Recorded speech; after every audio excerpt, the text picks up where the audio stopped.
Сәлем баршаңызға. Бүгін сіздерге қауынның 5 пайдасы туралы айтатын боламын. Бірінші пайдасы иммунитетті күшейтеді. Қауын С және А дәрумендеріне бай.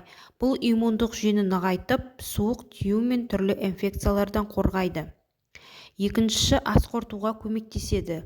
Қауында пайдалы талшықтар көп. Олар ішек жолын тазартып, ас қорыту жүйесін жақсартады, іш қатудың алдын алады. Үшіншісі теріні жақсартады. Қауын құрамындағы оксиданттар мен су теріні ылғалдандырып, оны жұмсақ әрі жарқын етеді. Бета-каротин тері жасушаларын жаңартады.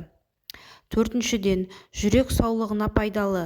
Қауын калийге бай. Ол жүректің қалыпты жұмыс істеуіне, қан қысымын реттеуге көмектеседі.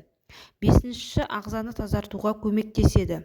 Қауынның табиғи құрамындағы зәр шығару процесін арттыратын элементтері бар. Бұл бүйректі тазартуға және токсиндерді шығарып тастауға көмектеседі. Қауынның түрлері. Бірінші, торлама қауын, канталупа. Асық сарғыш ішкі бөлігімен танымал. Бета-каротинге және де С дәруменіне өте бай. Иммунитетке және теріге пайдалы. Екінші, бал қауын, хондей.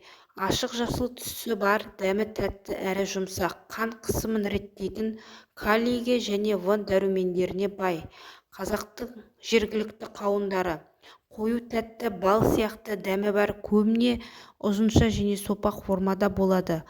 Талшығы өте көп, ішек жолдарына жақсы әсер етеді. Видео ұнаса лайк басып, арнаға тіркелуді ұмытпаңыз.